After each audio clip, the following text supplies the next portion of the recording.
So, Brass, Steel and Fire, what's it all about? It is an exhibition, and I say is because although it is no longer at York, it is at the Science Museum at South Kensington in London. And when that museum reopens, hopefully in the not too distant future, the exhibition will run again until a bit of luck and a following wind and a few jabs here and there. We should all have the chance to see it again. Oh, look, my internet connection is unstable. Please pray for my internet. Okay, so a century of model locomotives. So what, you might say? Models, what are they for? This is why we created this exhibition looking at it the way that we did. We didn't want it to be serried ranks of models in cases and people said, yeah, they all look very shiny, and walked in and walked out again. Models have been made since the 1800s, model engines, for a variety of reasons. And initially they were there to experiment, to prove ideas, to try systems out, to try technology. And so if there was a subtitle wanted, from experiment to exhibition is what I would be calling it, because now we're obviously enjoying these models in the show, but they began their lives for very many different reasons. And like I said, I've seen hundreds of engines across the country. And how do you choose which ones to put in the exhibition? What do you do? How do you do it? Well, you start to look at the stories they can tell, the themes, the ideas. And one of the things that fascinates me is the people. You know, the what, the why, the where, and the when. What is it? Well, that engine there is a twin cylinder engine made potentially, we believe, by a clockmaker not a million miles from where I'm sitting in Shildon in County Durham, a chap called Joseph Robson. It is the first twin cylinder steam vehicle in the world. Again, so what? Without this, you don't have Puffing Billy. You don't have the commercially successful steam locomotive. Twin cylinders, it evens out the motion of the loco from the single cylinder of the initial Trevithick high pressure engines. We can go into that later. That's not necessarily what this evening's about. It's about the joy of making, the reasons of making, as I say, who made them, where, why, when, and to a certain amount of how. Models, you know, we're used to models now, and you go to your local shop if you still have one and you buy a Hornby locomotive or a Bachmann, or if you've got a little bit more money and you're into O gauge, you might buy Dapol or something that's a replica of a real thing. And we've had people say to us, oh, well, you know, these aren't particularly good models because they're not based on anything. Well, that's not necessarily what a model is. A model in these original models from the 1800s are there as concepts. They're there to try out an idea before you cut metal on a large scale and commit resources to something that might not work. So in many ways, we could get hung up on semantics and talk about locomotive models and model locomotives, but usually I fry people's brains when I start going into that. So for the purposes of this evening, we actually have both. We have model locomotives and locomotive models. So this here, the Robson twin cylinder engine, is the oldest locomotive model. It's a model with the facility of locomotion, whereas the other way, sorry, it's a locomotive model. Yeah, see, I'm confusing myself now. So we'll not go into that, but there are replicas of real things, but there are also concept models, and that comes to its peak in the exhibition with the final piece of the of the York show, which we will see in a while. We could have made the exhibition cover dozens of locos. Each one had its own story to tell, but yet space is limited. We knew that we wanted the exhibition to go to both York and London. We had the potential of it going to Turkey at one point. We had the possibility of it going to Hong Kong. Unfortunately, financially, it is now only doing York. Well, it's done York and now it's doing London. But we had to drill down how many models we could actually take in the display space and allow them to speak for themselves rather than them become serried ranks of one model, another brass engine, another brass engine, another brass engine, and maybe a couple of green ones. And we looked at 3 areas that we wanted to talk about. I wanted to talk about making models for experimentation, like I say, trying out technology, trying out ideas, almost the courage to fail, because some of these ideas didn't work. We have the Parsley compressed air locomotive that Arthur Parsley made to demonstrate to the directors of the Great Western Railway that he could make a compressed air locomotive and it would be successful. He took a patent out on it, went and showed it to the directors of the Great Western, and they sort of said, so what? And Arthur Parsley went off, patented it in America, and compressed air locos are used in American mines quite a lot, but they're never used in the UK quite so much at all. So models are made for experimentation. They're made for pleasure.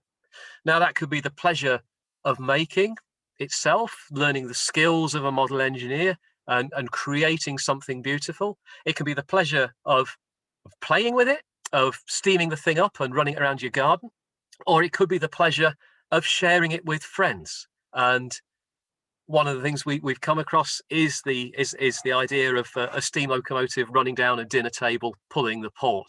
A number of folks said it was apocryphal. I can tell you it still happens in one particular Oxford college to this day.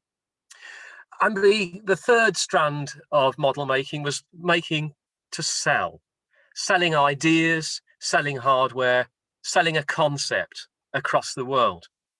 And we'll see a bit more of that also as we go through the evening. But we wanted to make the exhibition more than just locomotives. Locos are great. I would imagine everybody in the meeting this evening loves them. Sometimes we hate them, but we all love them.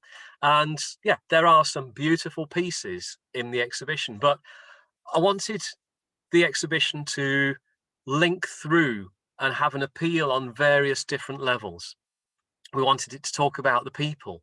We talk about folks who made these, and we're talking about people from young boys and girls through to learned gentlemen, through to a clerk from the Bank of England, even Church of England vicars. There seems to be a particular connection between railways and the church. Perhaps that's a subject for another evening, or even a PhD sometime. But you know, there's a book from a Darlington vicar, Reverend Shaw's, in 1910, and he's advocating people building model locomotives to save them from the devils of the ale house. Keeps you away from the demon drink if you build steam engines. I think, having built 1 or 2 steam engines, it's sent me to drink on occasion, but there we are. We wanted to talk about people. We wanted to talk about the pioneers. This exhibition, as I say, we subtitled it A Century of Model Making. There is no engine newer than 110 years old in this exhibition. Every locomotive dates from between 1810 and 1910, roughly. So these are people who are pushing boundaries. When somebody says, why hasn't that engine got a X, Y, or Z? We can say that's because it hadn't been invented, or this is the very first time that this concept is used on a locomotive. We wanted to talk about places. The models are made in all sorts of areas, whether they're made in a domestic environment, whether they're made in a workshop, whether they're made on a bench, or if they're made in a factory. We found that a lot of models were made in the 19th century by people very keen to show their skills. And you'll see there on the right the advert for Chadbournes of Sheffield. Now, Chadbournes made optical and mathematical instruments, scientific instruments and opticians. And so in that advert, you can see there's a barometer, there's a telescope, there's a Fowler's head, there's a globe, there's microscopes, and right in the middle, there's a small steam locomotive. And Chadbournes made those, as did other companies, Stevens Model Dockyard being another major one, of people saying, this is what we can do. Come and buy your wares from us. We don't just make instruments. We make these most wonderful toys for you. And that's not to use the phrase toy in belittling these things. They are wonderfully crafted pieces, each one made lovingly by hand. But the places they were made, so many variants. There's a beautiful book that we have in the exhibition, the Handbook for Young Engineers, where it describes setting up a home workshop for children. And it's reminiscent of that book that was produced about 20 years ago. The Dangerous Book for Boys, the Dangerous Book for Girls. And it's saying about putting machine tools in a workshop. But if you don't have a workshop, then you can always put the lathe out on the table in the parlor, but you must be careful to wipe up any oil spills afterwards. Otherwise, it will be a source of vexation for the maid. There's lovely little bits about that from the time in the past gone quiet. I hope I'm still around. Connor, have I got a thumbs up? Yeah.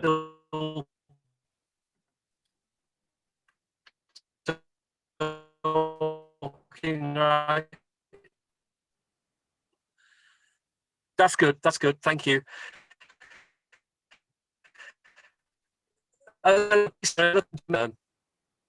These scientific instruments, they made glasses, they made full-size locomotives. We look at some of these are apprentice pieces made by young people learning their craft for the first time and then going on to make their careers either in railway engineering, steam locomotive engineering, or transport engineering, or mining, or something like that. And we wanted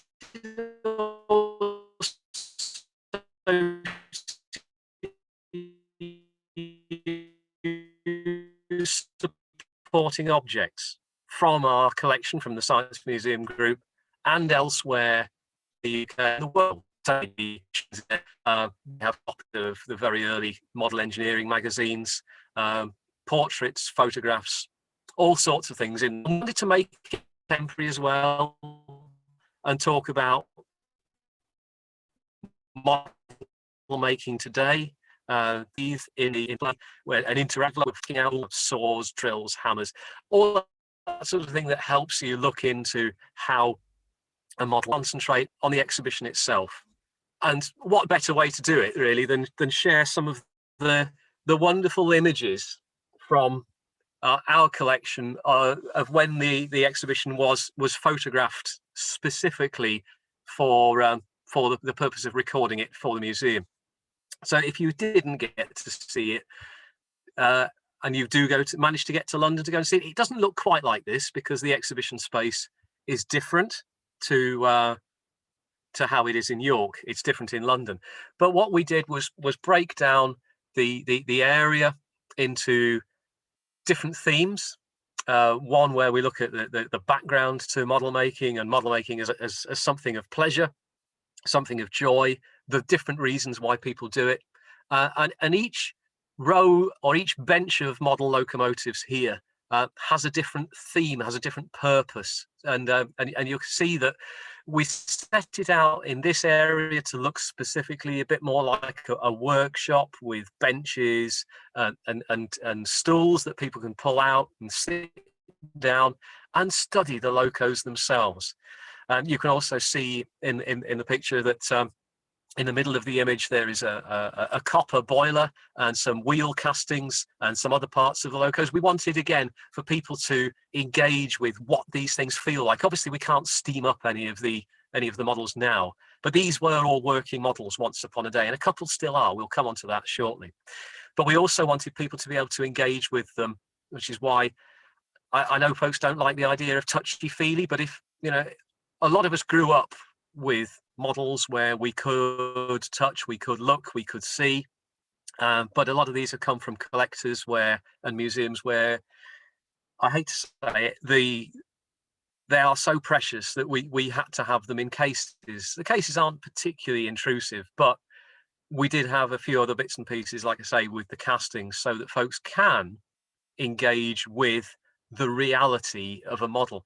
And if it inspires folks to go away and have a go, then that's fantastic, because one of the things we wanted to do was look at how these models speak to us today. There has not been a specific display of locomotive models in my lifetime. I'm 47 years old. The last book was written about this sort of model the year before I was born. So to be able to put these engines on a national stage and let them speak for themselves was really quite exciting for me. And so those of you who've known me over the past 3 to 4 years will know how joyous it has been for me to go round and see so many collections and so many museums. It's almost like trying to choose your favorite child. You can't do it, but each of these is a wonderful model that has its own story to tell. And we looked at basic models, the idea of the locomotive for pleasure, not necessarily replicating something in minute detail. And that first bench you can see in front of you from left to right, this is about the model for fun.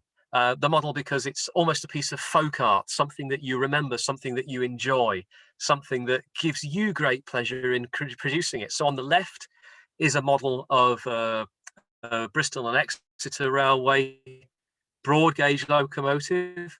Well, at least that's what it says it is. But when you start looking at the detail of it, and again, I won't zoom in on it because this is all a plug to try and get you to come to London when it's safe to do so and enjoy the exhibition. But it's got decorative paintwork on it. It's got fretwork on the brass splashes. You know, some of the sort of things that you would never see on a full-size locomotive. But the guy who made it, who was a retired driver on the Bristol and Exeter, it captured something of the engines that he knew. On the right, the green engine with the tender was made. It's Apollo, I think. It was made by a lace maker in Nottingham. What's a lace maker doing building a steam locomotive? Well, he's finding what materials he can, and he's building it for pleasure. And there it is. But perhaps the most fun one for me of all, right in the middle there, is Rocket. And you say, Rocket, really? I say, yes. Well, the closest thing that it has to resemble Rocket is the fact it says Rocket on the side of it. It's got 4 wheels and a tall chimney. The rest of it doesn't look like Rocket at all. It's green. It's got beautiful decoration of paint all over the side. There's a fleur de lis on the side of the smoke box, which is red, as you can see there. But it gave somebody a huge amount of pleasure. In fact, it's given pleasure right now up to the present day because the collector who owns it is really keen to share his collection with us, and he's very keen that we use it in this exhibition to inspire and engage future generations with engineering. So that's the locomotive almost as folk art, as something to do. Something that gives you pleasure, and as you can see from the quote on the side there, a relief, a relaxation. Completely other end of the spectrum is the locomotive as a selling tool or a mode of experimentation. And we talked about some of those early models and the way that they set the mold for technology and the progression of it. And we talked briefly just now about Arthur Parsi and his compressed air locomotive, and there it is in the middle. That's that thing with the 2 eggs, the 2 compressed air containers at each end, the reservoirs at each end of the thing. So it's to show that also models didn't always succeed. Behind it, again, you can't see necessarily is an engine made by a chap called Goodyear. And he was a contemporary. He was a naval architect at the dockyards down Portsmouth direction, and he was working with Matthew Murray and I can't remember the name who made the captain who made Gaslight. William Murdoch, Trevithick. He was corresponding with all these folks about making models and making steam engines. He never made a full-size loco, but he was trying out. Goodrich, sorry, not Goodyear, Simon Goodrich, and we have his correspondence with these luminaries in the Science Museum collection. It's really exciting. I do have to pay tribute here to the team that helped us put the exhibition together. It isn't, and it wasn't just me. We found out a huge amount about these locomotives from our team of volunteers, and I know that Paul is with us this evening. I don't know if Noel is watching as well, but the work that these guys put into helping us find out more about these engines, understanding what they were, who made them, why they were made, where they were made, what they represented, and how they ticked. Noel made the most fantastic model of the Headley locomotive underframe, which we may see shortly, but he made it out of Meccano. Obviously, the original is made out of wood. It's far too fragile to do anything with now, much as it would have been fun to do so, but that would have been my P45 within a matter of seconds. So Noel brought this engine in that he'd made out of Meccano and demonstrated it to Paul and I across a table in the museum cafe. And I do hope at some point in the near future, when we're allowed to do it again, we can have Noel and Paul present certainly about the Headley loco and some of the things that they were finding out in person in the museum, because there's only so much blathering I can do on a Zoom meeting, but when you can actually see this thing in motion, it brings the past to life so wonderfully. This, for me, is perhaps the pièce de résistance. It got me in a little bit of trouble when I wrote the labels for this, because it's not a locomotive, but it has an intrinsic railway story. It's actually the oldest working steam engine model, or model steam engine, in the world. And we put that on the label. And a guy wrote in to the Science Museum director, and he said, no, he said, you've got far older steam engines in your collection. And I said, yes, we do have far older steam engines in our collection, but this engine was in steam the week before we put it in the museum display. This engine was made about 5 miles from where I'm sitting in Shildon. It was made in Etherley in County Durham in 1836 by a young man called Thomas Greener. Now, Thomas Greener was the son of an engineman on the Etherley incline of the Stockton-Darlington Railway. He was apprenticed to Timothy Hackworth at Shildon Works. If I threw a stone out of my rooftop window here, I would hit the site of Shildon Works. This engine is deeply significant because Greener's family made their life out of engineering. They made their way from being a poor northeastern mining family to learning about steam.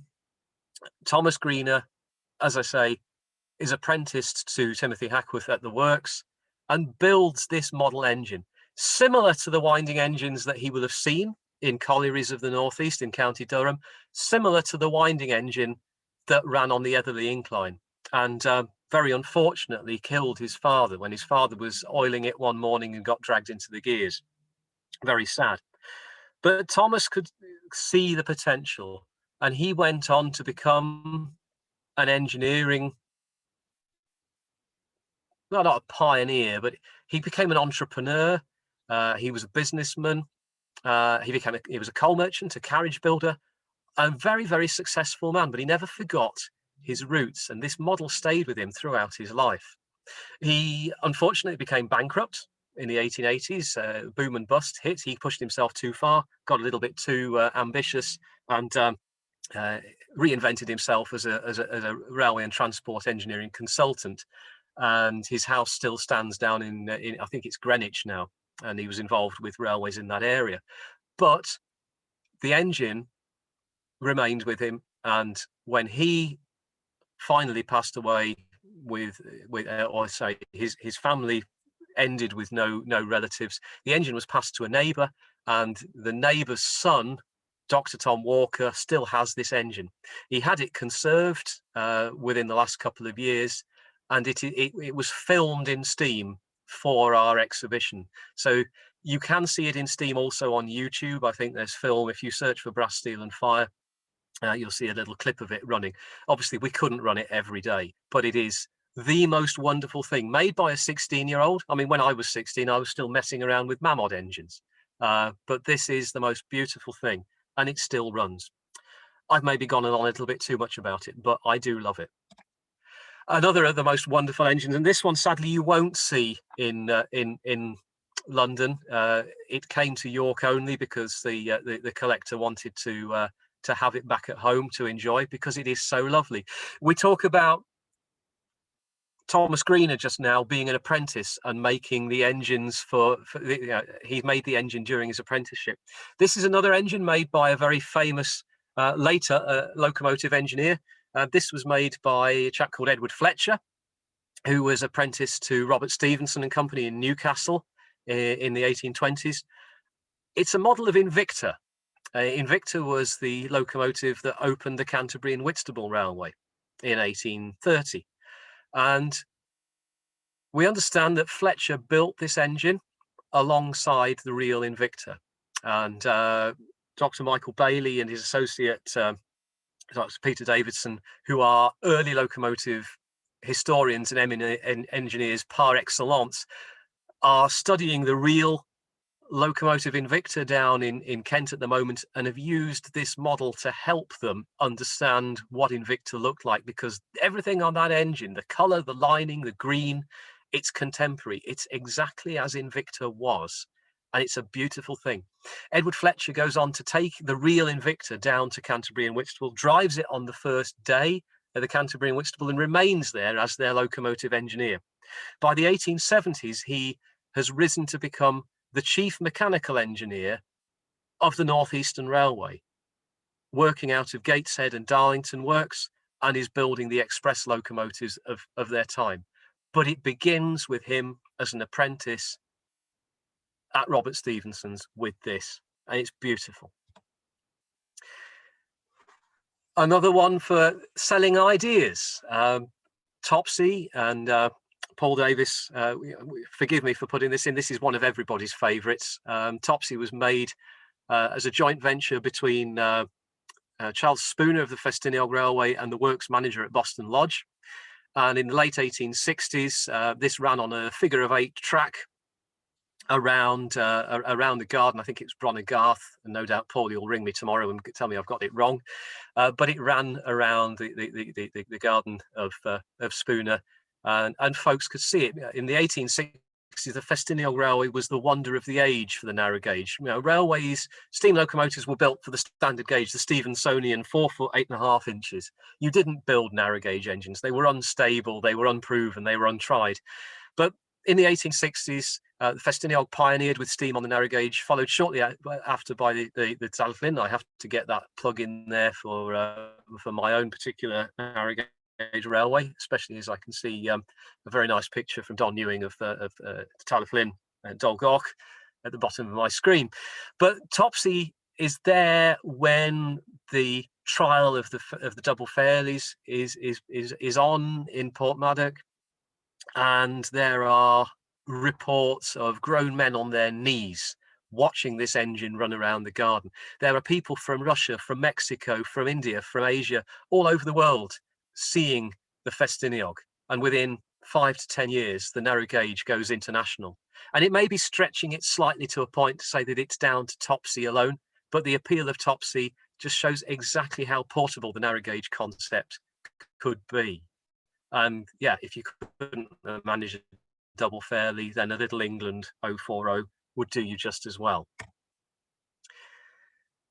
This is the exhibition as it's moved on into London, and as you can see, it's a slightly different space. It doesn't run through quite in the linear way that it did in York, but you can see the bench layout there with the Apollo from the Nottingham Lacemaker.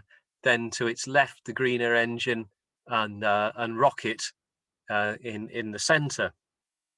These were taken very quickly. The only visit that I had to London to see the exhibition when I was filming for it.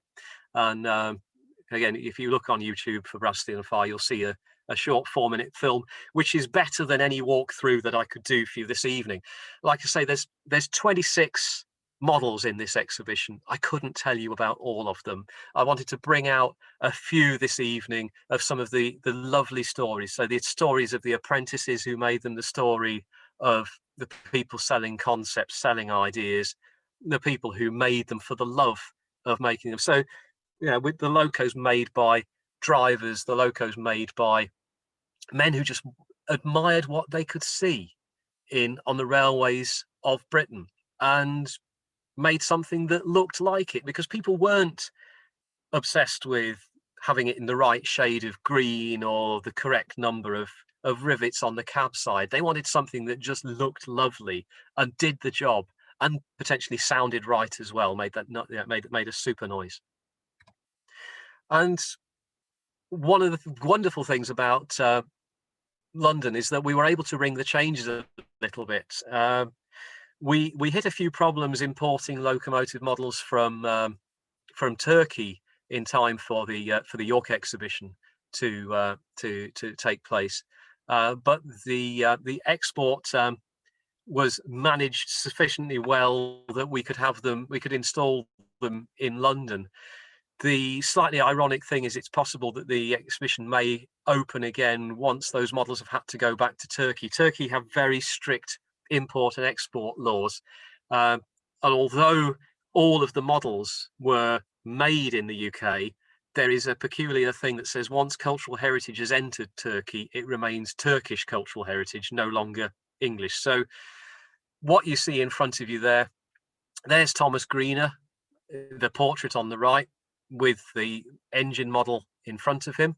On the bench, there is a large fitted bolt from one of our standard gauge engines. And in a little piece of perspex alongside it is a tiny, I think it's about a 6BA bolt, showing the contrast between model engineering and sledgehammer engineering. And then the most lovely little engine in front of you there, Fire King, made by Josiah Evans of Haydock in 1847. And Josiah Evans was again an apprentice in the Lancashire coalfield, and built this engine modelled on a broad gauge 222, a very lovely model. By the 1870s, he's making full-size locomotives.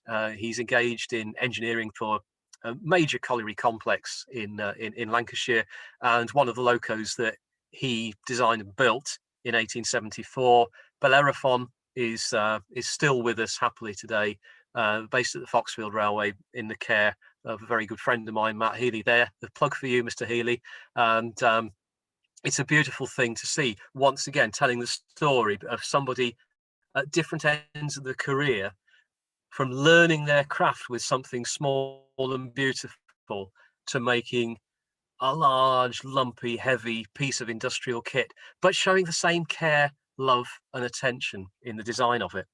You can also see in the background of that picture there some of the documents that we've also put together. A couple of pages from the model engineer, that book about young engineering for youngsters and not getting oil on the tablecloth, and also the model steam engine, how to buy it, how to build it, and how to use it, by a Steady Stoker. They always wrote under pseudonyms in those days, but it's a lovely little booklet. In fact, there you are, The Young Engineer by Hammond Hall. Quite how many young engineers made a Great Northern Railway 260, I don't know, but it's an incredibly inspiring book, and it's great. And the model engineers above it, of course, model engineer is still very active to this day. In those days, and certainly the 1890s, it was the model engineer and amateur electrician. And that's slightly concerning, really. I don't like the idea of amateur electrics. I'm not very good with electric things. And yeah, perhaps people were a bit more forgiving in those days, or just willing to have a go and set the house on fire. But going right back to the beginning of what the models are there for, how the models come and how the models produce. This is a lovely sequence for me here. And we called this area Agents of Change, as you can see from the panel in the background. And what you have on the left there is the Robson locomotive that you saw in close up right at the beginning of the presentation, the twin cylinder engine made around 1810. And this is again something that this exhibition has allowed us to do so much more research into these models. Some of those are in our own collection and some belonging to other people. And when folks have said, oh, you've got it wrong, we've actually been able to go back to new sources and say, well, actually, this is what it says. So that model on the left was sold in the 1960s, 1970s as a model of Saint-Péray by Timothy Hackworth, because that's what it said in the wooden box when it was bought on the Portobello Road. it patently isn't Somperai. It's never looked like Somperai, and it never was. But my colleague Jim Rees saw a lot of potential in it when it came up for sale at the Brighton and Hove Engineerium in the early 2000s. And since then, Jim and others have studied it in minute detail, including a full 3D scan, X-ray, and even analysis of the pollen grains that were found in the boiler, so we can see exactly where it came from and the timing of it. Absolutely incredible. Almost treating these things as forensic. So what you have there is a twin-cylinder model engine from the Northeast, proves that 2 cylinders can drive a vehicle along really rather well. Next to it is the Headley carriage, the William Headley 4-wheel drive carriage, which proves that you can connect 4 wheels together and it gives you the extra power and the traction that you need to move something along. So if you then go and mount that Robson model on top of the Headley carriage, you end up with Puffing Billy, one of the oldest pair of locomotives in the world. Now, we couldn't put Puffing Billy in the gallery, but what we could do was put Salamanca next to it. You can again just see that in the middle. And what you have here, we're going back to those semantics I said right at the beginning of model locomotives and locomotive models. So with the Robson model there and the Headley carriage, we have the oldest locomotive models in the world, as in models with the facility of locomotion. And then you have the oldest model locomotive in the world, model of an exact real thing in Salamanca. So Salamanca is a model of the Blenkinsop and Matthew Murray locomotives that were running on the Middleton Railway in Leeds from 1812. So the two, one feeds to the other. The experimental models feed into the full-size thing, and then the full-size thing makes somebody encourages somebody to make a replica, which you see there in Salamanca. And what we also were able to then show is how that relates to the full-size thing, in that there's a reproduction of the cast wheel, the cog and the gear for the full-size Blenkinsop locomotive. And it's also mounted alongside an image from a book called The Costumes of Northern England, which shows a Leeds coal miner in full costume with a Blenkinsop locomotive running along behind him. It's a beautiful picture, contemporary picture of the engine in operation. But we have to finish with Rocket. And Rocket, we can't fit it in London. We managed to get it out of London and take it to York. And folks said, well, we're not ready with the Great Hall yet to put it in the Great Hall. Can we put it into brass, steel and fire? And I said, yeah, of course we can. Oh, how are you going to make Rocket fit? And I said, well, you think about what Rocket is. Rocket is the ultimate one-to-one model. Like I said earlier, we're used to talking about Hornby models. We're used to talking about scale. And you can have a full-scale model. It's a concept. It's there to prove a design. Stevenson, father and son, don't have time before the Rainhill trials to make a model, to try out the multi-tubular boiler, to try out the blast pipe, and to try out the directly connected cylinders to the wheels. What they have to do is try this concept out all together in Rocket. So when you walked through York and come to the end of the exhibition, Rocket was there as the ultimate model. Rocket remains at York and will be there for everyone to see when the museum reopens, hopefully sometime in May. We haven't got a date yet. I know somebody will probably ask me that, so I'll get that in right now. Unfortunately, we don't know yet when the museum is to open, but we would hope, and we're working towards May if all is well. But the exhibition does continue at the Science Museum in South Kensington, hopefully until the end of August. I may be biased, but I commend it to you. It's been a huge amount of fun putting it together. Like I said, I could have bored you for England this evening looking at locomotive after locomotive after locomotive, but if nothing else, what I can recommend is that you do it, go to London and you let the models speak for themselves and speak to you individually. ladies and gentlemen, it's been great to share my little pet project with you for the last 45 minutes. I hope you've enjoyed it, and I'll be pleased to take any questions. Thank you.